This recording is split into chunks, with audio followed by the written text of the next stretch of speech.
शेर आया है, शेर आया है। ये इंतजार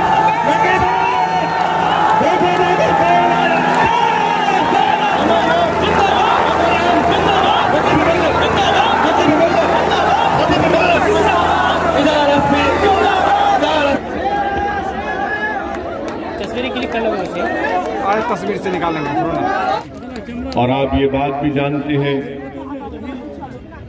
कि मजलिस इत्तेहादुल मुस्लिमीन बिहार प्रदेश में 5 साल पहले हमने अपने सियासी सफर का आगाज किया, तो इसी सीमांचल की सरजमीन से हमने अपने सियासी सफर का आगाज किया। और जब मजलिस इत्तेहादुल मुस्लिमीन ने सीमांचल की पसमानदगी, सीमांचल के इंसाफ का मुतालबा किया, तो तमाम बिहार की दीगर सियासी जमातें, चाहे वो आरजेडी हो, जेडीयू हो, बीजेपी, कांग्रेस, ये सब ताज्जुब कर रहे थे, ये कौन है, ये कौन पार्टी है जो आज आकर सीमांचल के इंसाफ की बात कर रही है। हमारे मुखालिफिन ने हमारा मजाक भी उड़ाया और सब ने कहा कि ये सिर्फ इलेक्शन का एक हरबा है, इलेक्शन खत्म होने के बाद ये सीमांचल को याद नहीं करेंगे। मैं आज आपके दरमियान में खड़े होकर जिम्मेदारी के साथ कह रहा हूं कि 5 साल पहले जो हमने अपने सियासी सफर का आगाज किया, और हमारा नस्बुलैन यही है और आज भी है और कल भी रहेगा कि हम उस वक्त तक चैन से नहीं बैठेंगे जब तक के सीमांचल से इंसाफ नहीं होगा, सीमांचल की सरजमीन पर बसने वालों से इंसाफ नहीं होगा, सीमांचल को बाढ़ से राहत नहीं मिलेगी, सीमांचल के हर आदमी के घर तक रोड नहीं बनेगी, सीमांचल में जो अलीगढ़ मुस्लिम यूनिवर्सिटी है उसको सही यूनिवर्सिटी का मौक़िफ़ जब तक नहीं मिलेगा हम खामोश नहीं बैठेंगे। सीमांचल की सरजमीन पर बसने वाले मासूम बच्चे और बच्चियों के लिए मौसर स्कूल शिक्षा का इंतजाम नहीं होगा, हम चैन की सांस नहीं लेंगे। सीमांचल की जनता के लिए जब तक अस्पताल का इंतजाम नहीं होगा हम खामोश नहीं बैठेंगे, जब तक के सीमांचल के पूर्णिया में एयरपोर्ट नहीं बनेगा हम उस वक्त तक खामोश नहीं बैठेंगे। इसीलिए हमने हमेशा कहा कि सीमांचल जिंदाबाद, सीमांचल जिंदाबाद, यही हमारा नारा है कि सीमांचल जिंदाबाद। और सीमांचल से इंसाफ उसी वक्त होगा जब आप मजलिस इत्तेहादुल मुस्लिमीन के उम्मीदवारों को भारी अक्सरियत से अपनी दुआ और वोट देकर कामयाब करेंगे। मेरे अजीज दोस्तों और बुजुर्गों, हम जब 5 साल पहले मजलिस इत्तेहादुल मुस्लिमीन का सियासी सफर का हमने आगाज किया, मैं आपको याद दिलाना चाहता हूं, आपके हाफिजे को ताज़ा करना चाहता हूं, उस वक्त गठबंधन के नाम पर आपसे वोट लिया गया। उस वक्त गठबंधन के नाम पर आपसे वोट लिया गया। जब हम यही कोचा दामन के बुजुर्गों से मुलाकात करते थे तो हमारे बुजुर्ग हमसे कहते थे कि ओवैसी तुम अभी आए हो, कोशिश करते रहो और बार बार आते रहना। लोग हमसे सवाल करते हैं कि तुम आओगे नहीं आओगे। मैं बुजुर्गों को बड़ी आजिज़ी और इंकिसारी के साथ अर्ज कर रहा हूं कि आपने जो हमको हिदायत दी थी और आपने हमको जो मशवरा दिया था, आपने जो हमसे सवाल किया था कि तुम 5 साल के बाद बार बार आओगे या नहीं आओगे, अल्हम्दुलिल्लाह हम हमेशा आपके दरमियान में आते रहे, आज भी है और इंशाअल्लाह ताला कल भी रहेंगे। दूसरा हमसे कहा गया था कि 5 साल पहले जब विधानसभा के बिहार के असेंबली के चुनाव हो रहे थे तो बाज लोगों ने हमसे कहा कि ओवैसी यहाँ पर हवा गठबंधन की है। हमने कहा हम हवा को देखकर काम नहीं करते, हमने तूफानों से मुकाबला करने का हुनर सीख लिया है, हम मुकाबला करेंगे। हमने मुकाबला किया अल्हम्दुलिल्लाह, अल्लाह की जात पर उस वक्त भी तवक्कल किया, आज भी अल्लाह की जात पर तवक्कल करके मुकाबला कर रहे हैं, क्योंकि हम जानते हैं कि हवाओं को देखकर अगर हम अपने फैसले बदल लेंगे तो फिर वो इंसान साबित कदम नहीं रह सकता, इस्तिकामत उसको नहीं मिलेगी, क्योंकि हमको जानते हैं कि हमारा मुकाबला हमेशा बातिल ताकतों से, बातिल कुव्वतों से होता रहा। और मैं जानता हूं कि जिस कश्ती में मैं सवार हूं, उस कश्ती को साहिल उसी वक्त मिलेगा जब हम इन तूफानों का मुकाबला करते हुए जाएंगे। इसीलिए मैं आपसे फिर से अपील करने आया हूं कि ये कश्ती आपकी है, ये जमात आपकी है, ये आवाज आपकी है, ये पहचान आपकी है, ये आवाज ओवैसी की है, मगर इसमें जज्बात की तर्जुमानी आपकी तकलीफ की मैं करने की कोशिश कर रहा हूं। इसीलिए हम फिर से आपके दरमियान में आकर आपको याद दिला रहे कि 5 साल पहले जिस जिम्मेदारों ने ये कहकर गठबंधन को वोट दिया था कि बीजेपी को रोकना, आपको याद है ना कि जेडीयू, आरजेडी, कांग्रेस मिलकर आए थे और आकर कहा था कि बीजेपी को रोकना है, मोहन भगवत को हराना है और संघ मुक्त भारत करना है। मैं आपको आज याद दिला रहा हूं, मैं कोई गुरूर और तकब्बुर के तौर पर नहीं बल्कि आपको याद दिला रहा हूं। मुझे कोचा दामन में कई जलसे करने का मौका अल्हम्दुलिल्लाह मिला। मैंने हर जलसे में आपको याद दिलाता रहा कि मेरी बात जहन नशीन कर लो, इलेक्शन के बाद नीतीश कुमार नरेंद्र मोदी के गोद में बैठ जाएगा। तो उस वक्त जेडीयू, आरजेडी, कांग्रेस के लोग मेरा मजाक उड़ाते थे, मेरी तौहीन करते थे, मगर मैं आज आपके दरमियान में खड़ा हूं। बताओ, मैंने 5 साल पहले जो बात की थी, क्या वो सच साबित हुई? नहीं हुई।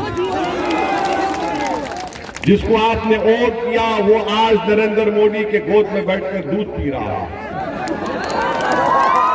हमने 5 साल पहले आपसे कहा था कि जेडीयू को वोट देने का मकसद यही है, मतलब ये है आरजेडी का वोट देने का, ये कांग्रेस का साथ देंगे, सब के सब बीजेपी का साथ देंगे। आप बताइए, जिस जेडीयू, आरजेडी और कांग्रेस ने आपका वोट लिया और वोट लेने के बाद अगर उसमें से उनका एक साथी बीजेपी की तारीफ करके बिहार में बीजेपी को इख्तिदार या सत्ता देता है, तो क्या ये जिम्मेदारी आरजेडी पर, कांग्रेस पर आयद नहीं होती? 5 साल पहले मुझको कहा गया था कि ये वोट कटवा है। मैं आज भी कह रहा हूं और कल भी कहता रहूंगा, मेरा काम वोट काटना नहीं है, मेरा काम दिलों को मिलाना है। और मैं इंशाअल्लाह दिलों को मिलाकर ही, जब तक अल्लाह मुझे इस दुनिया में जिंदा रखेगा, मैं दिलों को मिलाता रहूंगा। जब तक जिंदगी मुझसे वफा करती रहेगी, मैं दिलों को मिलाता रहूंगा। मगर असल वोट के चोर तो जेडीयू, आरजेडी और कांग्रेस वाले, ये वोट के चोर हैं जिन्होंने आपसे आपका वोट की चोरी की और उसके बाद आपको धोखा देकर आपके पीठ में खंजर मारकर जाकर नरेंद्र मोदी का साथ किया। क्या ये जिम्मेदारी आरजेडी, कांग्रेस की नहीं है? बताओ, इनके पास क्या जवाब है? इसका कोई जवाब नहीं है। हम सीमांचल की पसमानदगी की लड़ाई लड़ रहे हैं और हम आपसे कह रहे हैं कि इजहार असवी को इंशाअल्लाह ताला आप कामयाब करेंगे। तो इजहार असवी जब विधानसभा में जाएंगे, मुख्यमंत्री इंशाअल्लाह अगर अल्लाह ने चाहा उपेंद्र कुशवाहा भी बनेंगे तस्वीर साहब से आपके दरमियान में। तो मैंने उनसे कहा, वो फिर आपको कह रहा हूं कि इजहार असवी साहब, अगर आप मुख्यमंत्री से मुलाकात करेंगे, हमारी आवाज को कोई नहीं रोक सकेगा इंशाअल्लाह। अगर इजहार असवी की मुलाकात चीफ मिनिस्टर से भी होगी वक्त के, तो हम आपके दरमियान में खड़े होकर इजहार असवी साहब से कह रहे हैं कि ना आपकी गर्दन झुकी हुई होगी, ना आपकी नजरें नीची होंगी, बल्कि आंख में आंख डालकर, गर्दन तान कर, सीना तान कर आप सीमांचल के कोचा दामन के आवाम के मसाइल की तर्जुमानी करें। वो यहाँ का विधायक जिसको वोट दिया गया था गठबंधन झूठ बोलकर, हमारे पीठ में खंजर घोंपकर, धोखा देकर और हासिल किया, ये इनको इनकी पार्टियों से, आरजेडी से, जेडीयू से, कांग्रेस से टिकट इसलिए दिया जाता है, इनको इसलिए टिकट दिया जाता है कि इनसे कहा जाता है कि तुम्हारा काम गर्दनों को नीचे झुकाओ, हमारी आंख में आंख नहीं मिलाना और हम तुमको जहां कहे वहां पर बैठ जाओ। मैं आपसे कह रहा हूं कि मैं इन चीजों को नहीं मानने वाला हूं। हिंदुस्तान की पार्लियामेंट में अगर गरीब आवाम ने मुझे इम्तियाज जलील को कामयाब करके भिजाया, तो हम दो ही सही, और अल्लाह के करम से 540 के ऐवान पर हम भारी पड़ जाते हैं। ये मिजाज हमारा है और यही मिजाज इज़हार रश्मी साहब को इंशाअल्लाह ताला जब पटना में जाएंगे तो बिहार की विधानसभा में इज़हार रश्मी ना नजरों को झुकाएगा ना गर्दन को झुकाएगा, बल्कि सीना तान कर कहेगा कि सुनो मोदी, अगर तुम्हारा 56 इंच का है तो मेरा 60 इंच का मेरे पास है। मैं यहाँ पर आप पूछिए इन लोगों से, आरजेडी जेडीयू के लोगों से, कि तुमने 5 साल पहले हमसे धोखा करके झूठ बोलकर वोट हासिल किया था। वोट कटवा कौन साबित हुआ बताओ आप? किसने आपके वोट की चोरी की और बीजेपी के साथ जाकर बैठ गए? तीसरी बात, एनपीआर, एनआरसी और सीएए का जब एहतजाज चल रहा था, पूरे किशनगंज में चला, पूरे सीमांचल में चला, मैं आपको से पूछ रहा हूं, क्या जब ये सीएए, एनपीआर, एनआरसी का एहतजाज चल रहा था तो क्या आपने आरजेडी और जेडीयू के लोगों को देखा रोड पर एहतजाज करते हुए? क्या आपने सीएए, एनपीआर, एनआरसी के एहतजाज में जब कांग्रेस, जेडीयू, आरजेडी को नहीं देखा, किसको देखा आपने? अख्तर अली खान को देखा। किसने देखा? किसको देखा आपने? हमारे किशनगंज के एमएलए वहां पर वो रोड पर थे, आप रोड पर थे, हमारी बहनें थी, हमारी माएं थी, क्यों एहतजाज कर रही थी सीएए, एनपीआर, एनआरसी के लिए? क्योंकि हमारी बका का मसला था। और सुनो सीमांचल की जनता, सुनो कोचा दामन के मेरे गयूर भाइयों और बहनों, मेरे बुजुर्गों, यही बीजेपी ने कहा कि हम सीएए, एनपीआर, एनआरसी को लागू करेंगे, इसलिए कि सीमांचल किशनगंज में घुसपैठी है। मैं आज के जलसे में मौजूद तमाम से एक सवाल करना चाह रहा हूं, बताओ आप घुसपैठी हैं? क्या आप घुसपैठी हैं? क्या आप इस भारत के बाइज्जत अव्वल दर्जे के शहरी नहीं है? तो फिर क्यों खामोश बैठी आरजेडी? क्यों खामोश बैठी जेडीयू जब आरएसएस, बीजेपी से तमाम सीमांचल की जनता की बेइज्जती की जा रही थी? किसने उनको मुंह तोड़ जवाब दिया? मजलिस इत्तेहादुल मुस्लिमीन ने उनको मुंह तोड़ जवाब दिया। टीवी पर पार्लियामेंट में हमने खड़े होकर कहा कि किसने कहा तुमसे कि सीमांचल में घुसपैठी है? अरे ये वो लोग गयूर लोग हैं जिन्होंने पाकिस्तान के पैगाम को ठुकराया, जिना के पैगाम को ठुकराया, तुम्हारी नाइंसाफी को बर्दाश्त कर रहे हैं। तुमने इन पर जुल्म किया।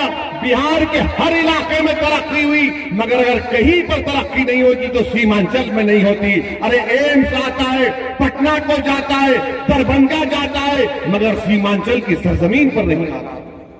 एक एक चीज की अगर मैं दास्तान बयान करना शुरू करूं तो बहुत लंबा वक्त लग जाएगा, मगर ये लड़ाई आपकी लड़ाई लड़ रहे हैं, ये आपकी लड़ाई है, आपके बच्चों के मुस्तकबिल की लड़ाई है, इन बच्चों की तालीम की लड़ाई लड़ रहे हैं। मैं बिहार को अपनी मकबूलियत में इजाफा करने के लिए नहीं आया, अल्लाह जानता है मेरी बात को।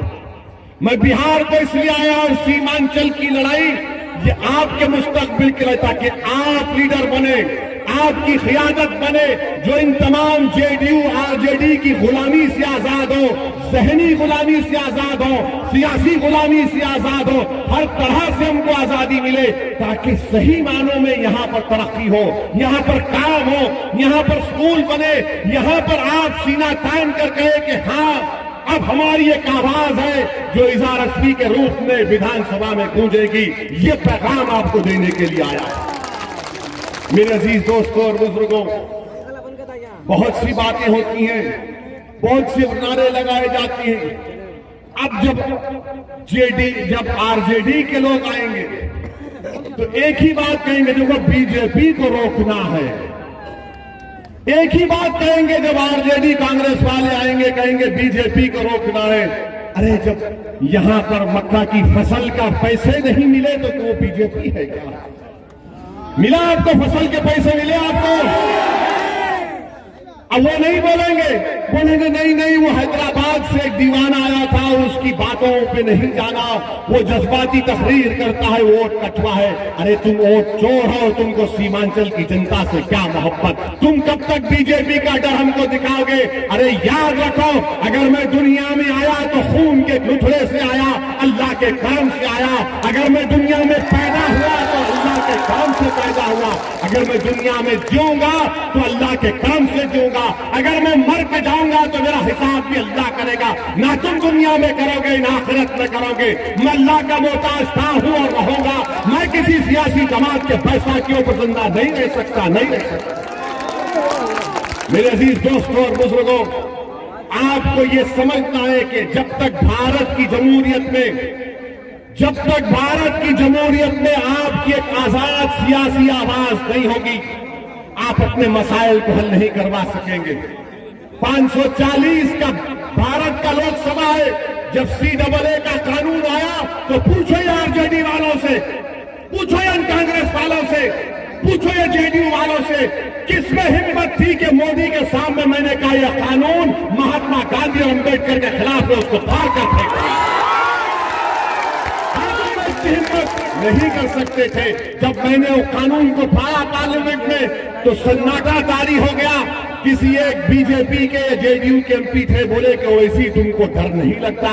मैंने कहा किससे? तुम्हारे बाप से या अल्लाह से? मेरे अजीज दोस्तों और बुजुर्गों, आज मैं आपसे अपील कर रहा हूं कि असबियत को थोड़ी देर के लिए छोड़ दीजिए, बल्कि हमेशा के लिए छोड़ दीजिए। असबियत को छोड़ दीजिए। दुश्मन सिर्फ कमजोरी देखता है और उस कमजोरी का इस्तेमाल करना चाहता है, इस्तेसाल करना चाहता है। और याद रखिए, यकीनन हमारी एक शनाख्त है, उस शनाख्त पर रहिए, मगर उसको दुश्मन को फायदा पहुंचाना मत कीजिए, उससे दुश्मन को ना फायदा पहुंचाए। बहरहाल ये पहला जलसा है कोचा दामन का, और भी जलसे में आता रहूंगा। मैं आपसे इस उम्मीद से जा रहा हूं कि अब की बार इंशाअल्लाह ताला आप मुत्तहिदा तौर पर अपना एक वोट मजलिस इत्तेहादुल मुस्लिमीन के उम्मीदवार जनाब इज़हार रस्मी साहब के हक में इस्तेमाल करेंगे, जिनका इंतखाबी निशान पतंग छाप पर बटन दबाइए और इज़हार रस्मी को कामयाब करिए। और आपको और एक बात बता रहा हूं, JDU वालों सुन लो, नीतीश कुमार अपनी जिंदगी का आखिरी इलेक्शन लड़ रहे हैं इंशाअल्लाह। नीतीश कुमार अपनी जिंदगी का आखिरी इलेक्शन लड़ रहे हैं। बहुत बोले थे ना नीतीश, वोट कटवा। अरे याद रखो, जब तुम झूठ बोलते हो तो वक्ती फायदा हो सकता है, मगर जीत हमेशा सच्चाई की होगी। तुमने झूठ बात कही थी, आज इंशाअल्लाह तुम्हारा वैसे ही खात्मा होने जा रहा है। सियासी तौर पर अब नीतीश कुमार नहीं जीतने वाले, टाटा बाय बाय कर रहे। बीजेपी नरेंद्र मोदी दो घोड़ों की सवारी कर रहे। एक घोड़े नीतीश पर बैठे, एक LJP पे बैठे हैं। नरेंद्र मोदी दोनों को अस्तबल में बन के दूल्हा अच्छा, मगर हम ये होने नहीं देंगे। बहरहाल मेरे अजीज दोस्तों और बुजुर्गों, मेरी इज्जतदार माँ और बहनों, मैं आपसे अपील कर रहा हूं कि मजलिस इत्तेहादुल मुस्लिमीन के हक में अपना वोट देकर कामयाब करिए। हमारी लड़ाई सीमांचल की है, बिना लिहाज कदर मिल्लत हम सीमांचल की तरक्की के लिए काम करेंगे, इंसाफ की लड़ाई लड़ेंगे, और इसमें आपके वोट, आपके ताउन की बहुत जरूरत है। अस्सलाम वालेकुम व रहमतुल्लाहि व बरकातुहू।